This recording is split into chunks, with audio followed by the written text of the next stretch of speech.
What's up, you guys? Matt Jablonski here with The Point of Change. Thank you guys for joining me tonight. We have an amazing story of addiction and recovery. As you guys know, I have restarted The Point of Change Meets, where every Sunday night I'm bringing somebody on here to share their story of addiction, recovery, and then add any advocacy work they do in their present time. Tonight, we have the founder of Recovery Works and God's Not Dead. Tim Hurd is coming to share his story of addiction and recovery with us. So for now, guys, give me some likes, give me some loves, give me some shares out in any addiction groups you might be a part of, or onto your own page if you want to. I guarantee people ain't going to be mad if you do. You share 35 things today. Make this one of them, right? All right, guys. I love you guys so much. And let's get this show on the road.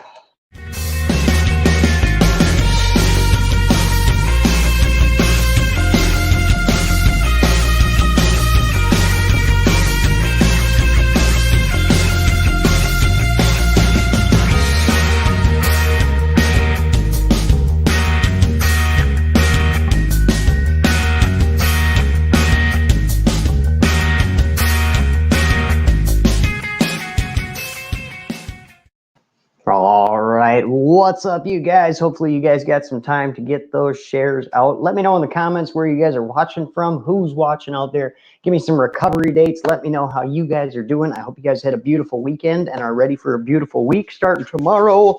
But don't worry about that tonight, because tonight you're here at The Point of Change, and tonight we're going to hear an awesome story of addiction and recovery. We have, once again, I will tell you again, we have the founder of Recovery Works, the founder of God's Not Dead. Timothy Hurd is here right now. I'm going to bring him on in just a second. Give me just 2 more seconds to finish up my sharing. You guys can finish up any sharing you want to do. Get some people here, build up a good priority. Guys, hit that like button, hit that love button, send up some hearts for us, send up some hearts for my guests, send up some hearts for all these recovery dates I got coming in. 11/1/17, Tanya Metheny, thank you for being here, Tanya. Dennis Hampton with May 10th, 2000. That's nice. That's a good date. I like that. Oh, Winnipeg, Manitoba, Canada. Right on. My guest tonight is Canadian, so that works out perfect. All right, guys, we got the sharing done. I hope you guys got your shares in. Love you guys so much. Thank you for being here. Ashley Marie Giza, Allison Holden, April Massey, Pam, how are you? Sonia Austin, good to see you. Joni Faulkner, welcome to the feed, guys. Catherine Gavin, good to see you.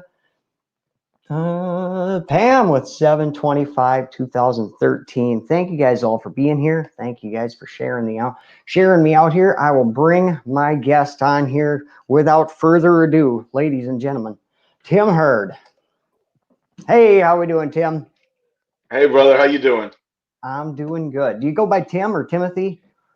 Tim's good. Tim's Tim is good. fine. Right on. I Yeah. seen Timbo on your Facebook, so I wasn't sure if that was Oh, yeah. I got a few different nicknames. Timbo was the main one growing up, though. Oh It yeah. still it still shows up every once in a while. Yeah, Yeah.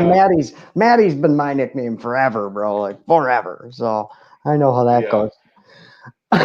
So how you doing, man? How's your day? How was your weekend? My weekend has been good. It's been peaceful. Got in a few hours of fishing yesterday with my girlfriend and her son. Caught some online church services this morning. Just been doing a little relaxing and hanging out. That's all. Looks like this quarantine's about to wind down in a couple weeks here, so I'm getting mentally prepared just to get back into the routine of things. So Finally, right? Finally. In a yeah, I lot of know, ways, I it's know. welcome. It's a welcome return. So what Yeah.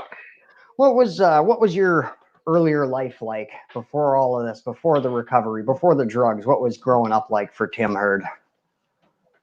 Well, I grew up in a pastor's home. My dad is an apostolic pastor, still is to this day. He pastors a church in Canada, and we're from the South, but he took our family to Canada to pastor a church to Toronto, Ontario, when I was 7 years old. And I had a great upbringing, a lot of God, a lot of love. We weren't. I didn't want for anything. I had everything I needed, but I did have some personal issues. I felt low self-esteem because the nature of the faith that we followed a lot of our daily routines and things that we indulge in and things we refrain from, they differed from a lot of kids I went to school with, a lot of, a lot of stuff like that. So at a young age, around 14, I got into drugs in high school, grade 9. I got into drugs and alcohol, started textbook style, pot and alcohol. I wanted to fit in. Um, Okay. and, I just wanted to feel accepted, stuff like that. And then I don't know if you want me to go through the whole gamut, but Did you that's go where to my like, were drug, you from a bigger area? Was this a bigger school or smaller school or? well, the city, I was in the suburbs of Toronto, which is called Mississauga. But even the suburbs had 800,000 people. So, I mean, I live in a city that has like maybe 100 right now. So compared to where I'm at now, it was a big city, to a lot of people. So, yeah, there was a lot going on. Everything was available. Oh, all Yeah. right, I got you. So then you started the light road. When was it that you found like what was your drug of choice? When was it that you found that? Well, like I said, it was started with pot and alcohol, nothing big. I was started doing cocaine by 18. I was doing it um, pretty much every weekend. In the latter years of my addiction, it was mostly crack cocaine that I was involved in. That's what totally destroyed my life. Even after years of doing cocaine, once I hit crack, it was a whole new ball game. Um, Hmm. and then I hit heroin. Uh, I had a small bout with heroin even later in my crack addiction. So I eventually hit everything, meth and heroin later on, but pretty much done it all. But if I had to name one of the worst ones that I've dealt with was crack. That was No. the worst thing for me. Yeah. It's always funny to me. It's each person's drug of choice. What brings the demons out. Yeah. Some people. I mean, something so simple like the alcohol and marijuana could be simple for one person, but that could be their demon. You know what I mean? So Yeah. it's always interesting to hear that. Like my demon was meth and your demon was crack. But yet our stories are gonna. I'm guaranteeing as we continue here, we're gonna find out our stories are very much alike. Yeah. So. Yeah. So then moving on a little farther, you're living in Canada at this time. Yeah. So when I didn't start doing crack till I was about 32. Even though I'd done a lot of cocaine, I was not a productive citizen. I couldn't hold down a job. My parents were bailing me out of financial situations. I was doing a lot of clubbing and partying because we live right next to Toronto. Um, so it was not a productive, successful, responsible life I was living. But at 32, when I started doing crack, it became a dozen times worse than what I had already been. I actually, in my first 2 years of doing crack, I went to jail like 6 times in 2 years. I racked up probably 20, 30 criminal charges, and I never had any charges prior to that. I was Wow. good, other than like a little misdemeanor when I was a teenager. But yeah, so that was the first time I had ended up being homeless multiple times. Just totally changed everything about who I was. That became crack became my god, and Yeah, I totally did everything I could to find it and keep supporting my habit. I became someone I never thought I would be, and even looking back, I can't believe I did those things. But uh, it's I think we can it's all okay because I empathize with learned I that. learned from that life. Yeah, everything I did in that life, I'm okay with now because God's turning it for good. So Yeah, yeah. It all led you to I'm not what you're gonna doing today, and you're doing much better exactly. today. So Hmm. definitely, definitely. Yeah. So it's cold in Canada, is what I keep thinking when you're saying that you were homeless in Canada. What is that like being homeless in Canada? Well, fortunately, they have a very good system there. So I spent a few. I mean, I did live in my car for a while, but thank God I had heat in it. Um, there's a lot of homeless shelters there, stuff like that. So a lot of my homeless consisted of homeless shelter. Um, there were some nights I slept out in the cold, wandered around, walked, in the cold, freezing cold, sleeping in doorways. But thank God, the majority of it was either in a heated car or in a homeless shelter. But still, that's nothing to be proud of, No, right? no, but thank God for those warm spots for you, man, because they got you Yeah. through and got you here. Hmm. So how long did you spend using then? Well, well, I mean, I spent from the age of 14 until, about 7 years ago is when I took my first real shot at treatment and changing my life. I got clean for a few years. Then I had a major relapse, and then I've had a few since then. I've been clean for 2 years now, coming up just on 2 years. But let's say it Throw those probably hearts spent up for close to, 2 years, guys. yeah, coming up in June. Right on, So coming up in it's June. No fronts. No fronts. We'll wait. yeah, no fronts. It's coming up in June. It's not 2 years yet, but it was probably close to 30 years, about 30 years I spent using drugs because I'm Wow. 46 now. So yeah, the majority of my life. But you know what? I'm 46. Hopefully God gives me another 40, 50 years, live a long time. And, That's it'll be all be ancient history. Right. right on. Right on. I can't wait to someday see the day that I've been clean longer than I used. I can't wait for that day. Yeah. 13 That years is a is a great long time, but accomplishment. I'll get there one day. One day at a time, I'll get there. You wait. Yeah. I see we got Drew Hicks in the comments. How you doing, Drew? Good to see you here. Love these two men, he says. Love you too, Drew. Good to have you here. If you guys have any What's up, questions for Drew? Tim or for me along the way, if you want to say anything or have any questions, go ahead and drop them in the comments. Also, make sure you share this out if you haven't already. Give us some likes and loves. All right. So, what was the moment? What did you come to? A lot of people call it your rock bottom. I call it the point of change, where you got to where you knew that you needed to change something. What was that point for you? Well, believe it or not, 2 years ago when this last time I got clean, it was not my worst rock bottom. But it was a point in my life where I had literally tried every way of using drugs without destroying my life. Um, I've tried every way to get clean on my own. I was completely out of every options and any realm of recovery or using drugs or any way of conducting my life on my own. I had tried everything without success. So I was literally at a point of surrender to God and surrender to the fact that if I try to do this on my own, it's going to always end up in failure and in the same. I'm going to end up with the same results. So I went to treatment for 30 days. It's not that I had already been to treatment before. I knew everything they were going to, talk about and everything like that. But this time I actually listened. This time I applied it to my life. I took the time, the 30 days I went there to get away, to get my head away from what I was dealing with in my addiction, get away from the people, places, and things for a short period of time. And then I went straight to sober living for a long time. So it's it wasn't a rock bottom that I hit. It was just surrender. I was like, I give up. I cannot do this on my own. Every way I've tried it, and I had been part of 12-step programs before. I knew what it was about, but I never followed it. I would start it, but then I would give up the accountability. I'd be clean a few months, and I think that I got clean on my own. It wasn't because of God. It wasn't because of work in a process, stuff like that. So, I basically said this time, I said, I'm going to stop. I'm going to throw everything that I think I should be doing out the window, and I'm going to listen to other people. And that's how I made it sitting right here in front of you today, because I humbled myself enough to listen to other people and be honest about the fact that I don't have all the answers, man.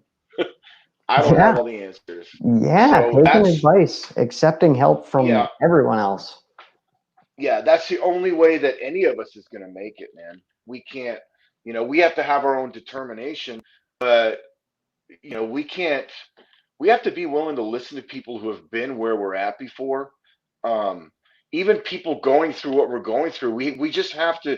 If we get one of our problems as addicts is we get stuck in our head, and the longer I keep my thoughts to myself, the worse they get, the more they get out of control, and the more ridiculous they get. I Hmm. have to talk to other people. I have to verbalize what I'm going through, vocalize it. I have to hear feedback and bounce it off people. And most of the time, 90% of the time, when I talk to people about something that's stressing me out, I get a completely different opinion than what I was thinking. And I'm thankful for that, because it kind of puts me back in check. and gets the craziness going. Yeah, But I love that. That's a beautiful way to put it, because if you do just leave it rattling around in your own head, of course you're going to continue to agree with yourself. You're right, this is terrible. yeah, You're right. I do need to get high. You're right. You're right. So if you talk to somebody else, yeah, and another thing is, those things that stress us out to the point where we're thinking of using, and then you share it with somebody else and say, "Man, I feel like using because of X, Y, and Z," and they say, that's not even a big deal, bro. You can get through that, no problem, and all of a sudden it's like, he's right. This isn't a big deal. yeah, I can get through yeah. this. Hmm. Like, I have people I've had this happen to me before, but I have people that I work with now, and I'm like, look, if you feel like using, just I know the last thing you want to do is pick up the phone, but if you can just do that, and we can stay on the phone for 10 minutes, that will pass. Those thoughts and urges, they will pass. mhm. It's not always 10 minutes. Sometimes it might be an hour, but I'm telling you, if you just sit through it, man, it will go away. Yeah, Those yeah. urges will go away, and Just talk about it but and get in a gift conversation with a friend, and before yeah, you know eh, yeah, exactly. And one of my biggest things when I used to not call people because I didn't want them to talk me out of it. When I wanted to mess up, it. I wanted to Yep. mess up. So I knew if I called somebody, they were going to tell me what I don't want to hear right now. So I wouldn't. But that's one of our biggest problems is just calling somebody Yep. and just telling, hey, look, this is how I'm feeling. And you know what? It's okay to feel like that too, as long as if God willing, I'm clean the rest of my life. But I know there will be times the rest of my life when I'll have an urge. The thought Uh-huh. will cross my mind. That's just reality. But it's what we do with those thoughts, right? Do we entertain them? Do we get accountability for them? Do we remember, hey, you know what, man? Every time I did that, it ended up in this. What makes me think it's going to be any different this time? So sorry, Satan, I ain't going there. I don't want that. Right on, right on. Yeah. I had a time not that long ago. I had a really rough day at work, like horribly rough. I was so stressed out, overwhelmed, completely done. And we went on break, and I had decided that I was leaving. I was done. I was quitting, throwing in the towel. I'm going home. And I got in my car and I left the parking lot and I headed towards the house. And I called my brother and I said, "Man, this is the worst day ever. I hate this place. I'm done. I'm not going back there. I would rather be homeless than work at this place again." And my brother talked me down, cooled it off, talked to me, leveled my head out, and, hey, just keep going. It's just today. Just get through this day. You're almost done. You're on break already. Just go back and finish out the day. And that's all it took. I turned the car around, went back to work, finished out my break, and went back in. Yeah. So talking to other people, Exactly. just talking to other people, it's so helpful. Yeah. And if you think about all the mistakes you could have made if you didn't call somebody, where where you would have been, where you were the day after those thoughts and those tendencies, think about compare where you were because you called somebody and didn't do the wrong thing compared to where you would be if you ran with your thoughts and didn't call anybody. A day later, you'd be kicking yourself right in the butt, man. Oh yeah. Be like, why did I do that? It's Mm. screwing up doesn't fix our problems, it compounds them, man. Like we Yep. get about a 5 minute relief when we do a hit or something, take a drug, we get about a 5 minute relief from the stress of the problem. And then after that, you're not even getting high anymore. All you're doing is compounding your problems. And it's like you not only have the issue you started with, but now you've got all the issues that come along with the relapse. Right. So Yeah. it's Yeah. a big mess. Big mess. Going through that Relapse shame it and doesn't that fix a guilt. thing. Hmm. Yep. So you said you had a number of relapses. What was going on there? What were some of the things you found that were failing in your recovery? Lack of surrender, lack of working a program, lack of honesty with myself, pride, ego. Um, Basically, if I could sum it all up in one word, it was pride.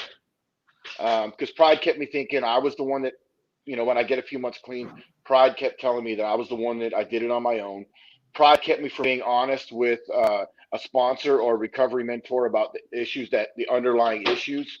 Um, Pride kept me from wanting the world to know that I was an addict or I had done those things. Pride kept me from submitting to accountability to a program. Pride kept me from surrendering to God. So it was me. Pride stems from me, and pride was my issue. When I finally threw it out the window, and it feels ugly to be so open about your life and what you're dealing with and what you've gone through. But once you can get past through that ugly period and you realize there's so many other people going through the same things and that it's not really that bad, that the world knows who you are and what you've done, then you can start healing and growing, man. You're not stuck in that trying to hide it and keep it in the closet, right? I mean, there's so Yep. much freedom when we finally come clean and just be like, hey, world, hey, God, hey, people, I'm Tim. I've done some really bad things, but I'm changing them. I'm letting God work in me, and I'm going to take those things and help other people. You know, what I did is not define who I am right now. That's just what I Amen. did. So, Amen. so yeah, when I was able to overcome my pride, man, I was able to make a lot of progress. Yeah, Right I've on. accomplished more in 2 years, spiritually, emotionally, mentally, spiritually. I've I've accomplished and made more progress in 2 years than I ever did in my whole life. But especially 2011 was my first shot at recovery. So we're talking 9 years ago. So the past 2 years, I have made leaps and bounds more than I did in the 7 years before that. And it's all because, hey, this is me. This is Yeah. my problem. You know, You I got need out of help your and own I'm willing to way. get it. Yeah. Finally got out of your own way. That's I Hey, had the Bradley. same thing. Oh, Yeah. where's Bradley? Is she here? She says she's watching. Mm, good, good. Let's see. Oh, Bradley is in the house. Good. Janet McClanahan, good to see you. Tanya Metheny, let's see. I love that I'm growing now. Now that I'm changing every day. Yes, embrace that change and keep pushing. Change everything that you can. I seen we had a question a little while ago. Let me scroll back up here. Ashley Marie Giza said, how did you quit? Did you wean off or cold turkey? And your recovery is more faith-based, is it not, Tim? Sorry, you broke up. Oh, It okay. got Oh, staticky. okay. It's got staticky. Can you repeat that? She said, how did you quit? Did you wean off or was it cold turkey? And I said, I believe your recovery is more of a faith-based operation, total clean kind of thing, right? Yeah. So the last time I went to treatment, I had been doing crack and Suboxone. Okay. So the Suboxone I had started to wean myself off of a little bit, but I mean, getting off cocaine and crack, it's really not that hard. It's more of a mental thing. I'm not going to say it's easy, but cocaine is more of a mental thing. When you're dealing with opiates, you got physical Yeah. detox withdrawal. It's really hard.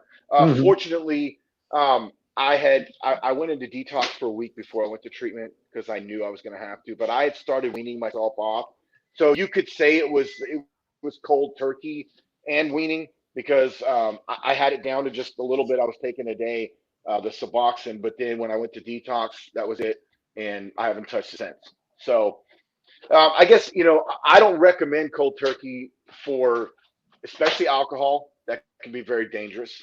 Mm-hmm. Um, you could actually die from detoxing without clinical supervision. Um, Opiates, you're not going to die, but you'll feel like it. But That's about it. I would, if you have the option, go to medical detox to ease the discomfort and stuff. Mm-hmm. So everybody's kind of a little bit different. It depends on how long you've been using it, how much you've been using, stuff like that. Yeah, yeah. But Each it road to doesn't recovery matter. is different, but it doesn't matter how you There's find it. always a way. There's always a way. Always a way. Bingo. Yeah. Right there. Amen. Yeah. Let's see. Just checking back for any more questions. Also, again, if you guys have any questions out there, go ahead and drop them in the comments at any time. Give us some likes, give us some loves, share us out if you haven't already. Go ahead and hit that share button. So after, Hey, Bradley. oh, there she is. Bradley Bagwell, how are you, my love? Good to see you here. Heather says, okay, so I was totally off on my time. That's all right, Heather. I'm glad you're here. Give us some likes and loves and a share while you're here, dear. Let's see. One day I woke up and knew something had to change, says Sally. Yep, the point of change. That's what I call it. That's like we were saying before, you said that you hit rock bottom or you didn't know if you had hit a rock bottom necessarily. And Yeah. some people, you find out that you think you hit rock bottom, and then they find out that rock bottom has a basement. You can go a little lower than that. And then there's other people There's always a trap door. Yeah. yeah. And then there's other people that maybe one day they went to get gas and didn't have enough money for gas because they bought weed or bought drugs the night before, and they say, oh, I have a problem, I need to stop. You know what I mean? So Yeah. everybody's point is different. So I call it the point of change. You get to that point where you're just like, I got to change That's something. good. Something's got to do Yeah. something, you know? So Yeah. Jennifer's late too, but thank you for being here, Jennifer. Thank you. Let's see. Sally says, do you have any books that you would recommend for living in sobriety? The Bible. The Bible, I follow a 12-step process. It works for me, and I know it works. It'll work for anybody if you want it to, but I'm not someone who pushes it. But even if you just read the 12-step, the Alcoholics Anonymous book, if you read the stories, read the process, it is a great process of healing. It doesn't matter what your addiction is. It might have nothing to do with drugs and alcohol. It could be anger, sex, food, anything you use as a coping mechanism, anything you use to numb the pain and avoid things that you're feeling or things you went through. This 12-step process is derived from the Bible. There's some people in my fellowship, they call the big book the Bible for dummies, because it's actually a biblical process, but it breaks it down into layman's terms. So that is the first book I would recommend, alongside the Bible, obviously. There's a few other books, depending. You can dig a little deeper into, things that relate to whatever your drug of choice might be, as far as like whether it's drugs, alcohol, or emotional things, stuff like that. One book that I personally read was Boundaries.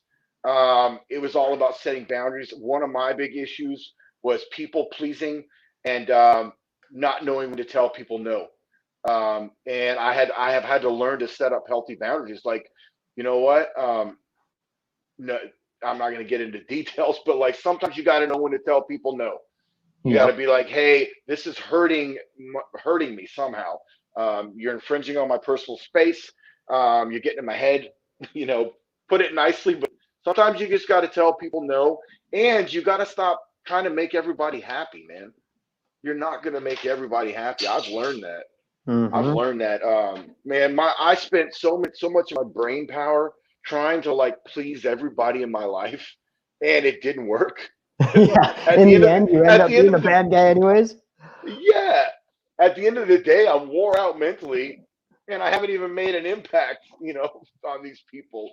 So I'm like, forget it, man. I said, I'm going to do what's best for my welfare, Yeah. So yeah. Work what's good for you. And that, just by being you and doing your own thing, you're going to inspire somebody else, and you're going to help other people that way. Well, I've noticed that people have learned to, people I've drawn boundaries with, I've seen them show, either flat out say it, or you can tell that they appreciated it because it got them to check themselves, stuff like that. And I've learned to appreciate boundaries people have set with me, because it's caused me to check myself and be like, hold on, you're being a pest, or you're expecting too much out of someone that you should be doing for yourself, different things like that. So, but back to that book, Boundaries, was one that I read, and it really helped me out. Right on, brother. Right on. Yeah, the Bible has helped me 1,000 times. The big book helped me in the beginning. I was in AA/NA originally, and then I kind of left the program, and some people yell at me for that. I know, but it just didn't work out for me. It's just the meetings, and there were some different discrepancies for reasons why I went my own way. And, honestly, I had the same problem you were saying, that for a long time there, I said, I'm doing this on my own, but I have realized over the time, I ain't doing this on my own. Like, I got my brother, I got my best friend. They practically take the place of my sponsor. I got my, I even used to say, I don't go to meetings. I don't go to meetings. But yet every morning at 10 a.m., here I am on my page talking about recovery and sharing my story with people and sharing my troubles. I do have a meeting every single morning. I'm right here live, So recovery, no matter which way you go, if you think you're doing it on your own or if you're doing it in a program, it's amazing how there's a structure to it. You'll find that if you're doing it the right way, you're going to end up working the steps, whether you know them or not. All of a sudden, you're going to find yourself apologizing to people and making amends with people, and all of a sudden you're going, I'm doing the 12 steps right now. Holy crap. You Exactly. know? There's a lot of ways to do it. And I'm actually glad this came up because for for the first year of my sobriety this time, I actually got to a point where it was an unhealthy way of thinking. I was like, I had this thing built up against people. If you don't work the 12 steps, you're not doing your recovery right. And God has shown me, and through just learning, through my experiences of meeting people and all that stuff, I have learned that, dude, that is not how you think. Okay. That was wrong. Because the way I had to step back and look at it and realize that, okay, there's two major things we want to change. We want to get rid of the drugs and alcohol, and then we want to get rid of the issues that were causing us to use the drugs and alcohol. That's the two main things, because one will get rid of the destruction, the other one will make you healthy, right? Mm-hmm. Our goal is to be healthy, functioning human beings. So if there are other ways you could find that, now for me, I think I'm going to be working a 12-step program for the rest of my life just because it works for me, right? And Right on. it's based on the Bible, and the Bible is what I follow. But I've seen plenty of other people that don't. I have one of my good friends. He doesn't work a 12-step program, but dude, when you talk to him, a lot of the principles he holds, the feedback he gives me about stuff that I'm dealing with, uh, it's right in line with what I think and what my other people in my fellowship would tell me. So I've Mm-hmm. learned that to not be so stubborn. I believe that's a sign of healthy growth, is when we're not, we got to let go of that judging other people, man, because we get clean and we start making some progress, and we start thinking that what we're doing is the only way to do it, This and is there's how a you do whole it. nother This world is out how there. you do it. I'm smart. I Yeah. know how recovery works because I've been an addict and I've been in recovery, so I know everything there is to know, you know? Yeah, Uh, there's a lot of ways that people get not only clean and sober, but they get healthy, and they learn to become different people inside. um, so I just that was a spin-off of what you mentioned, because I think that was a huge step of growth in my recovery. Is And again, me thinking that someone who doesn't work a 12-step program isn't doing it right, that's my pride jumping in. That's thinking I know everything. And thinking mm-hmm. I know everything is what got me into my addiction and kept me there. So, Yep. I'm glad that God reveals stuff like that to me. So, Definitely, but definitely. I kind of say sometimes I say that I live in a state of prayer these days. I just like all my prayers are heading upwards, or all my thoughts, every thought is going upwards. What does this mean, God? What does this mean, God? What's going on yeah, here, God? What should I do next, God? And it's a beautiful place to be because it keeps me happy. It keeps me in a hopeful place of mind. It, lets me know that there is someone else here with me. Not maybe not physically, but always I have someone with me to talk to.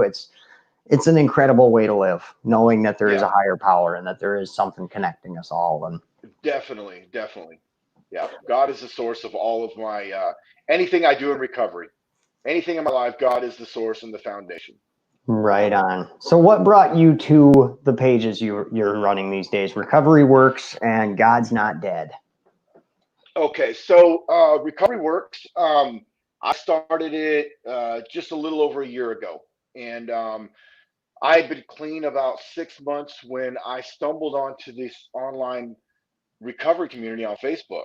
I had a friend of mine who had a page. He had just started, and when I started connecting with his page, I started seeing other stuff, and this whole world of online recovery opened up.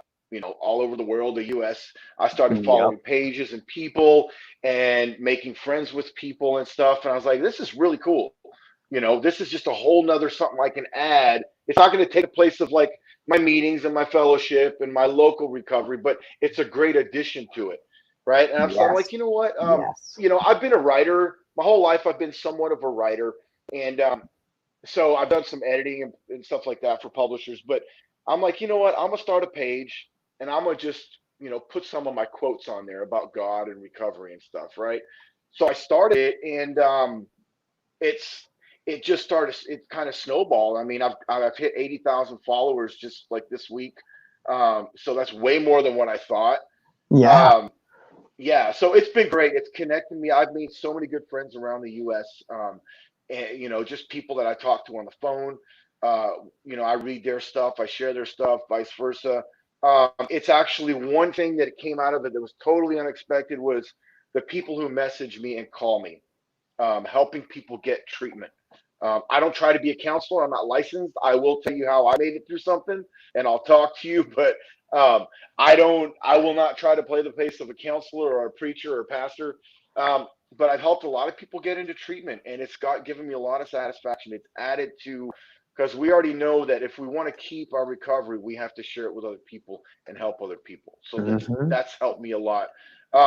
My other page, God's Not Dead, that kind of started by fluke because one day Facebook stole my Recovery Works page and shut it down because they said I shared a fake article. I couldn't find it. One day, all of a sudden, it was gone, and they messaged me, said you've been removed as admin and blah blah blah.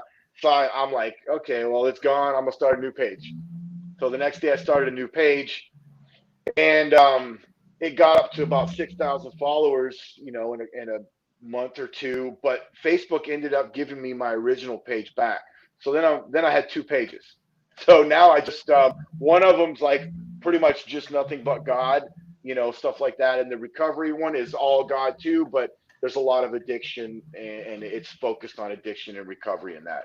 So that's where my two pages. Oh, and I have a group too called Recovery Talks, and Oh, okay. it's a public group where people can post their own stuff, and if they want to, engage in discussions, different things like that. It could be humorous, it could be serious. You can just, it's a private group. Um, so if you want to talk about things that are bothering you, you can do that too. I got a couple thousand on that. So it's Right on. between the two pages in the group. I've met a lot of people. I get a lot of satisfaction out of working with people, talking to people, and this God has used this platform to further my personal ministry and to further my own recovery. So It's that's where I'm it's an at with it. amazing thing. You said Yeah, that you found this Facebook recovery world. I went through that same discovery process, and that was God straight up talking to me. Just one night, I was sitting on the couch, and it just hit me. Just why don't I search on Facebook for addiction groups? And I was like, oh, yeah, there's an idea. Looked it up, and bam, man, that sparked like everything that you're looking at now was sparked by looking that up. Wow.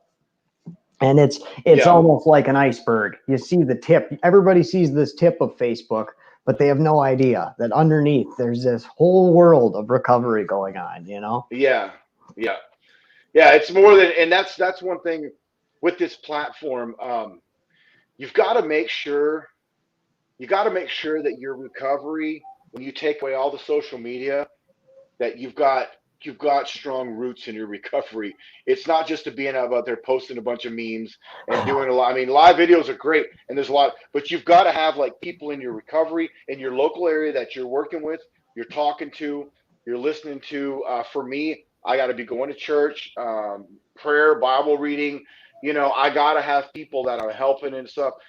My Facebook platform is nothing if Tim without it is nothing. Right Tim on. without social media has to have a solid root and foundation in recovery.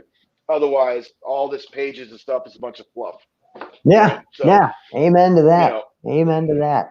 yeah, And there's a lot of people out there who have started Facebook pages with you know, amazing inspiration inside of them and start a Facebook page yeah, with awesome intentions, and then they either go the wrong way or go back out, and it's tough to see sometimes. It's tough to see. yeah. Well, so some people, they let we're going off on another track here, but some people let the attention take take away from the reason why they're there. You know, Definitely. Definitely. yeah. So Yeah. anyway, Well, if you want to be but you know famous, what, we're addicts. you can make videos about way more popular stuff if you want to be famous. Don't come up in this recovery world trying to get famous, man. Yeah, yeah, I know. But you know what? That's another thing too. Is we all have character defects. We're all trying we're all struggling. So I can't be judgmental of somebody who does things a certain way. I'll let Hmm. God show them where they need to change. It's not Yeah, my they'll see job to it. clean their side of the street, right? Yeah, if So it's meant for them to find out, then they'll see it and they'll realize, oh, I'm doing this the wrong, doing this for all the wrong reasons, and maybe they'll bow out. yeah. So what does recovery look like nowadays for you, man? What's your week like? So because of the COVID or just in general? I mean, well, I forget. Your recovery probably doesn't look like normal right now. So Yeah, the what's that past been six like for you weeks it doesn't look like what since it we're on usually the does. So topic? What's it been let like me for go you? back. Well, pre-COVID, I attend a few meetings a week. I live in a city that's 2 hours away from where my girlfriend and all my friends and my church is and my home group. Because that's where I went to treatment 2 years ago. Another city a couple hours away. I ended up staying there. I got a good job and stuff. So I just travel here every weekend. I come back to where I'm at. So, um, I would on the weekends. I go to a couple church services. I do a few meetings throughout the week. My home groups here, every once in a while I'll chair the meeting here and I'll share a lesson or something like that. I have people that I sponsor that I work with, um, work through the steps with them. I've done a number of speaking engagements at churches, sharing my testimony. Um, you know, and then what was I going to say? I forgot something. I'm sorry, I lost my train of thought. Oh, I was Anyway, gonna say working with sharing other people. I, testimony at I churches. totally blanked out there. It was something I was going to say, but I make sure working with other people, has a big is a big part of my recovery because that's how I keep it. When I start just thinking about Tim and my pages and my job and how much money I can make and stuff, I get disconnected and I'm in danger of going back to who I was before. And Hmm. it's just a slow ride back. So I try to stay connected to people as much as I can, whether it's me getting fed from something they're sharing with me or I'm sharing with them, whatever it is. I try to stay well rounded. Try to stay well rounded. Yeah. Yeah, amen to that. Amen to that. Yeah, I miss church, man. I really miss church. Yeah. today today was Yeah. one of those days where I was sitting here in my pajamas at like 11 o'clock, and I was like, I want to go to church. I want to be in my Sunday best right now, coming home from going out to eat after church. That's what I want. Yeah. Well, this we'll be back there soon, and I miss it too. But been some good stuff that's come out of this whole pandemic thing. We've learned to appreciate things that we've taken for granted. Just Hmm. fellowshipping with people, going to church and hearing a sermon, and worshiping God with other people in the same place. And, going to a meeting and being in the same room as people and fellowship. Those are things that we took for granted, and you just can't replace with online meetings. There's been a lot of great Zoom meetings. There's a lot of online stuff that started, which is great, and I hope it continues. Um, but you can't replace it. But anyway, there's a lot of good stuff that's come out of this, and I hope some of it sticks. I hope some of it sticks. You know, the Me too. church services I have been, hope when yeah, church services come back, I still have this feeling of I can't wait to go to church. I can't wait to be in my Sunday yeah. best. That's how we should be all the time. Fortunately, we're humans. We take stuff for granted. We're humans and we end up sitting in the pew staring at our watch and yeah, Yeah, mind floating away. yeah. Well, thanks Hey, for being Catherine, here, Tim. thank This you. has been pretty awesome, man. Well, I appreciate you having me on here, brother. I'm always Yeah. glad to share. Always glad to share. God's been very good to me. A lot of grace and mercy in my life, and I just want to. My life is all about recovery right now, and God and recovery, and that's the only way it can be. If I don't stay focused on, you know, helping other people and letting God work in my life, if I just say, okay, I'm clean now, all right, I'm just going to go and be quote unquote normal, I'm going to end up falling back. I'm one of Hmm. those people that I'm going to be fighting Tim the rest of my life.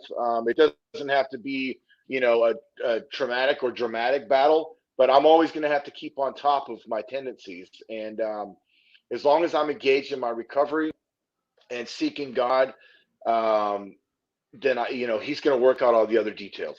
God will work out all the other details. I got to put his work first. So Amen. Amen to that. I feel the same way. He's led me on some amazing paths so far, so I'm just going to keep letting him lead me. Yeah. All right. Well, is there anything else you want to add to anything that we were talking about here, Tim? I'm going to let these people get out of here.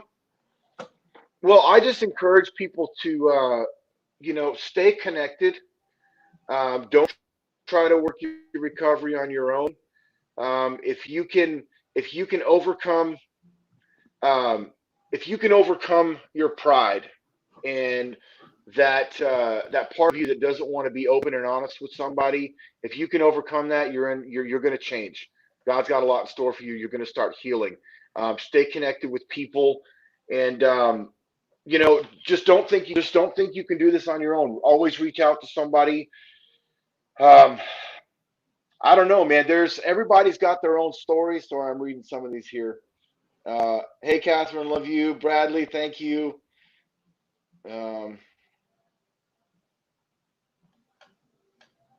Trish, I don't know a lot of these people, but hey, guys, thanks for watching. But anyway, stay engaged in your recovery. Remember, we can't do this on our own. This is a group effort. We can't do it on our own. So reach out to somebody. Follow Matt's page. If you need some help, you can follow my page. You can reach out to me. I got a call button on there. You can message me. Anybody you know that needs help, get a hold of someone like us, and we can point you in the right direction. Get you treatment. Get you connected with people that you can relate to, and whatever path of recovery you think works for you. It doesn't have to be the same one that we choose. If you're ready for recovery and get your life together, there's always an option for you. So I don't know, brother. That's about all I got. I could talk for a lot longer, but we're at 46 minutes here. So yeah, this has been an awesome conversation, man. This was good. I'm glad to have you on here. I heard a lot about you before you came, so figured I had to meet you, man. So I'll get you on here and hear your story. Thank you, Maddie. I appreciate you inviting me. I'm always glad to share, brother. I'm gonna have you on my page. I'm gonna have you on my page sometime soon. Right on. Yeah, definitely. We'll have to set that up. All right, brother. Well, I will let you go. You have a good night. All right, you too, brother. Take care. I love you, man. Thank you, man. Love you. There you have it, ladies and gentlemen. The Point of Change meets Timothy Hurd.